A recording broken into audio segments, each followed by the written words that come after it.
என்னுடைய வார்த்தையை மதித்து வாயை திறக்கலையேன்னு. வாயில புண்ணு. வாயில புண்ணை இவ்வளவு நேரம் வாய் காது வரைக்கும் போச்சு, ஏன் அப்ப பொண்ணு தெரியலையா? இட்லியை கடிக்கணும், நாகா கடிச்சு காது வரைக்கும் போச்சுல, அதுல புண்ணாயிருச்சு. ஆணவம், திமிரு, அகங்காரம், கிருத்திருவம் கொண்டு வந்திருக்கிறார். யாருக்கு வருதேன் இப்ப சாதாரண பப்புனா இருந்தா பஞ்சாயத்துல போயான்னு போட்டுலாம். வருதேன் ராஜபாட்டுல யாரு? சூர்யா மாமா பப்புன்னு இல்லையா? நான் ராஜபாட்டா 3 மேல சந்திச்சிட்டேன். அந்த அளவு திறமையான மனிதர் என்பதுல எனக்கு மாற்று கருத்து. அவருடைய திறமை மீது, அவருடைய தொழில் மீது, அவருடைய அனுபவத்தின் மீது எனக்கு மாற்று கருத்து கிடையாது. ஆகச்சிறந்த திறமையா. ஆனால் இந்த நாடகத்தில் அவர் ராஜபாட்டுக்கா போட்டுருக்கு இல்ல இல்ல, இந்த நாடகத்துல போட்டு பப்புனு அந்த வேலையை போட்டு அந்த வேலையை பாருங்க.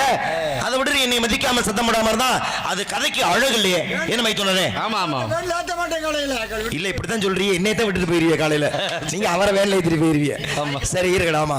அந்த அடிப்படையில் ஒருவரை வர்ணிப்போம் சற்று புலமையில. அதனால இந்த பாடல் முடிவதற்குள்ளாக